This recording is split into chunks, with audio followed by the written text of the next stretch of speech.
പൊന്ന് കൂട്ടുകാർ രാവിലെ എഴുന്നേറ്റ് ഒരു ഗ്ലാസ് കാപ്പി ഉണ്ടാക്കി കുടിക്കാമെന്നും പറഞ്ഞേ വന്നപ്പോഴാണ് നമ്മുടെ മുമ്പിൽ നമ്മുടെ പെണ്ണുമ്പുള്ള ഭദ്രകാളിയും തുള്ളി നിൽക്കുകയാണെന്ന്.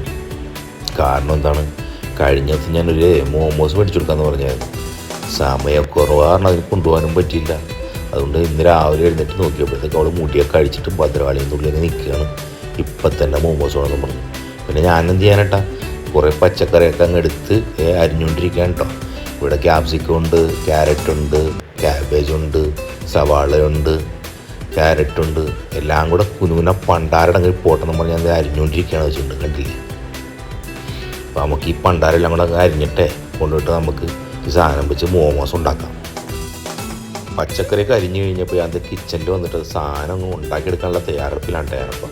ആദ്യം നമുക്ക് ആ മസാലയാണ് ഉണ്ടാക്കിയെടുക്കേണ്ടത്. അകത്തൊക്കെ ഫില്ലിങ്സ് ഉണ്ടല്ലോ, അപ്പോൾ അതിനുവേണ്ടി ഞാൻ കുറച്ച് മസാലപ്പൊടിയൊക്കെ എടുത്തിട്ടുണ്ട്. അതിനോടൊപ്പം തന്നെ ഞാനിവിടെ കുറച്ച് വിനെഗർ, കുറച്ച് ഗ്രീൻ ചില്ലി സോസ്, കുറച്ച് സോയാ സോസ്, ഒപ്പം തന്നെ സൺഫ്ലവർ ഓയിൽ, പിന്നെ ഒരു മാഗി മസാലപ്പൊടി അവിടെ ഞാൻ എടുത്ത് വെച്ചിട്ടുണ്ട് കേട്ടോ.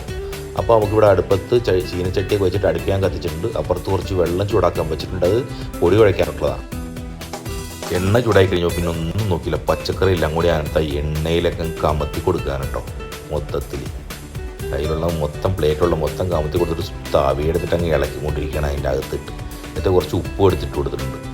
ഇപ്പോൾ നമുക്ക് അവിടെ പച്ചക്കറി വേകുന്നതിനിടയ്ക്ക് നമുക്ക് ഇവിടെ വന്നിട്ട് മൈദ അങ്ങ് കുഴച്ചെടുക്കാം. അതിലേക്ക് ആവശ്യത്തിനുള്ള ഉപ്പും പഞ്ചസാരയും ചേർത്ത് ചൂടുവെള്ളം ഒഴിച്ച് നല്ലപോലെ നമുക്ക് കൈയിട്ടൊന്ന് മിക്സ് ചെയ്ത് കൊടുക്കാട്ടെ. അതിന് ഇടയ്ക്കിടയ്ക്ക് ആവശ്യത്തിനുള്ള വെള്ളം ഒഴിച്ച് അങ്ങ് ഇളക്കി മറിച്ച് അതിനെ കുഴച്ചൊരു പരുവത്തിലാക്കി എടുത്തിട്ടുണ്ട് ഞാനിവിടെ ഉണ്ടോ. അപ്പോൾ നമ്മുടെ മാവ് അടിപൊളിയായിട്ട് റെഡി ആയിട്ടുണ്ട് കേട്ടോ. ഇനിയിപ്പോൾ നമുക്കിത് മാറ്റി വെച്ചിട്ട് അടുക്കളയിൽ പോയിട്ട് നമുക്ക് നമ്മുടെ ഫില്ലിങ്സ് ഒന്ന് റെഡിയാക്കി എടുക്കാം. അപ്പോൾ ഇവിടെ നല്ല വെന്തിട്ടുണ്ട്. അപ്പോൾ നമുക്ക് ഇതിലേക്ക് നമ്മൾ എടുത്ത് വെച്ചിരിക്കുന്ന മസാലപ്പൊടി എല്ലാം കൂടെ കമത്തി കൊടുക്കാം. എന്നിട്ട് ഒരു തവിയെടുത്ത് അങ്ങ് ഇളക്കി മറിച്ചങ്ങ് എടുക്കുക. നല്ലപോലെ ഇളക്കണം കേട്ടോ. എന്നിട്ട് അതിലേക്ക് കുറച്ച് വിനെഗർ നമ്മൾ എടുത്ത് വെച്ചിരിക്കുന്നതാണ് കേട്ടോ. എടുത്ത് വെച്ചിരിക്കുന്ന ഗ്രീൻ ചില്ലി സോസും കൂടെ ഒഴിച്ചു കൊടുത്തേക്കാം നമുക്ക്. അതിനോടൊപ്പം തന്നെ നമുക്ക് കുറച്ച് സോയാ സോസും കൂടെ ഒഴിച്ചു കൊടുത്തേക്കാം. എന്നിട്ട് തവി വെച്ച് നല്ലപോലെ അങ്ങ് ഇളക്കി മറിക്കണം അതിനെ കേട്ടോ. ഇങ്ങനെ ഇളക്കി മറിച്ചതിന് ശേഷം കുറച്ച് Maggi masala, 2 packet Maggi masala എടുത്തിട്ടുണ്ടായിരുന്നു. അത് ഞാൻ കമത്തി കൊടുത്തിട്ടുണ്ട് കേട്ടോ. അതിലേക്ക് മൊത്തത്തിൽ കുടഞ്ഞങ്ങ് ഇടുകയാണ്, കണ്ടില്ലേ പറക്കുന്നുണ്ടാകും.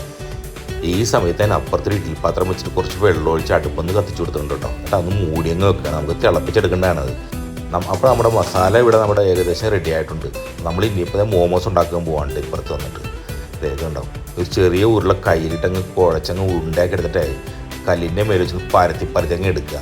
എന്നിട്ട് കയ്യിലിട്ട് നല്ല പോലൊന്ന് പരത്തി എടുത്തിട്ട് അതിൻ്റെ അകത്ത് കുറച്ച് ഫില്ലിങ്സ് അങ്ങ് വെച്ചിട്ട് ഫില്ലിങ്സ് ആവശ്യത്തിന് കയറ്റി കൊടുത്തേക്കണം കേട്ടോ.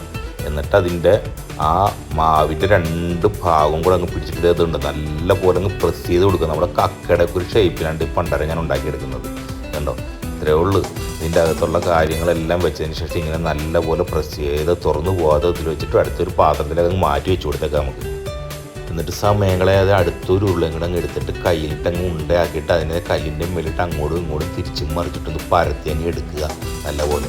എന്നിട്ട് എന്താ ചെയ്യേണ്ടത്, പിന്നീട് കയ്യിലിട്ട് ഒന്നുകൂടെ ഒന്ന് തിരിച്ച് പരത്തി അങ്ങ് എടുത്തേക്കുക. അതുകൊണ്ട് ഇത്രേ ഉള്ളൂ. എന്നിട്ട് അതിൻ്റെ അകത്തേക്ക് ആ ഫില്ലിങ്സ് വെച്ചിട്ട് സ്പൂൺ എടുത്ത് അകത്തേക്ക് അങ്ങ് നല്ലപോലെ തള്ളി അങ്ങ് കൊടുത്തിട്ട് ഒരു സൈഡിൽ നിന്ന് ഇങ്ങനെ പിടിച്ച് തിരിച്ച് കൊണ്ടുവന്ന് നല്ലപോലെ അങ്ങ് ചുരുട്ടി ഒരു മോള് വശം കൂർത്തിരിക്കുന്ന പോലെ ഉണ്ടാക്കിയെടുക്കുക. ഇത്രയേ ഉള്ളൂ. എവറസ്റ്റ് കൂടി പോലത്തെ ഒരു മോമോസും കൂടെ നമ്മൾ ഉണ്ടാക്കിയെടുത്തിട്ടുണ്ട്. അപ്പോൾ 2 തരത്തിലുള്ള മോമോസാണ് നമ്മൾ റെഡിയാക്കി എടുക്കുന്നത് കേട്ടോ. എന്നിട്ട് ഇതിനങ്ങ് നമുക്ക് പാത്രത്തിലൊക്കെ അങ്ങ് മാറ്റി വെച്ചേക്കാം. ഇത്രയേ ഉള്ളൂ. അപ്പോൾ കക്ക മോമോസും എവറസ്റ്റ് കൊടുമുടി മോമോസും തയ്യാറായിട്ടുണ്ട് കേട്ടോ. ജോലിക്കുള്ള സമയമാണെങ്കിൽ അങ്ങ് അതിക്രമിച്ചുകൊണ്ടിരിക്കുകയാണ് കേട്ടോ. അതുകൊണ്ട് ഞാൻ പെട്ടെന്ന് ഇവിടെ എല്ലാം കൂടെ ഉണ്ടാക്കിയത് ഈ പ്ലേറ്റിനകത്ത് അടുക്കിങ്ങ് വെച്ചേക്കാണ്. എന്നിട്ട് നമുക്ക് ഇനിയിപ്പോൾ വേഗം കൊണ്ടുപോയിട്ട് നമുക്ക് അപ്പുറത്ത് കൊണ്ടിട്ട് ഈ സാധനത്തിനെല്ലാം പുഴുങ്ങിയെടുത്തുകൊണ്ട് വരാം കേട്ടോ. അവിടെ ആണെങ്കിൽ ഇഡ്ഡലി പാത്രത്തിലെ വെള്ളമൊക്കെ തിളച്ച് മറിഞ്ഞ് റെഡിയായി കിടക്കണം. ഞാനപ്പോൾ കൊണ്ടിട്ട് ഇതെല്ലാം കൂടെ ഓരോന്ന് പറഞ്ഞിട്ട് പെറുക്കി അതിൻ്റെ മേലൊക്കെ അങ്ങ് വെച്ച് കൊടുക്കുകയാണ്.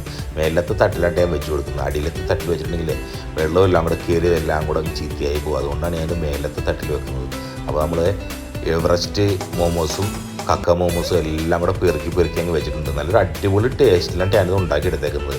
ആ മാഗി മസാലയൊക്കെ ചേർത്തപ്പോൾ നല്ല അടിപൊളി ടേസ്റ്റ് ആയിട്ടുള്ളൂ. കൊച്ചു കുട്ടികൾക്ക് നല്ല ഇഷ്ടപ്പെടുന്നൊരു സാധനമാണിത്. നമ്മൾ വെളിയിൽ പോയിട്ട് ഒരു പാക്കറ്റ് മോമോസൊക്കെ മേടിക്കണമെങ്കിൽ എത്ര രൂപയാണ് കൊടുക്കേണ്ടതല്ലേ. അപ്പോൾ നമ്മളിങ്ങനെ വീട്ടിലൊക്കെ ഉണ്ടാക്കി എടുക്കുകയാണെങ്കിലേ നമുക്ക് എന്ത് ലാഭമാണെന്ന് അറിയാമോ. അപ്പോൾ നമ്മുടെ മോമോസ് ഞാൻ അടച്ച് ഇപ്പോൾ മോമോസ് നമ്മൾ വെന്തിട്ടുണ്ട് കേട്ടോ. നമ്മൾ ഇഡ്ഡലി പാത്രത്തിൻ്റെ മൂടിയൊക്കെ മാറ്റിയിട്ട് നമ്മളൊന്ന് ഓരോണ്ണം എടുത്ത് നോക്കാൻ പോവാണ് വെന്തിട്ടുണ്ടോ ഇല്ലെന്ന്. കൊത്തിയൊന്നും നോക്കേണ്ട ആവശ്യമില്ല, കാണുമ്പോൾ തന്നെ അത് നല്ല പോലെ വെന്ത് റെഡി ആയിട്ടുണ്ട് ഇട്ടതുണ്ട്. സ്പൂണിൽ ഞാൻ കോരി എടുത്തിട്ട് ഇനിയിപ്പോൾ അവൾക്ക് പ്ലേറ്റിലൊക്കെ മാറ്റി കൊടുക്കാൻ പോകാം കേട്ടോ. അപ്പോൾ എല്ലാ കൂട്ടുകാർക്കും നല്ലൊരു ബൈ കേട്ടോ.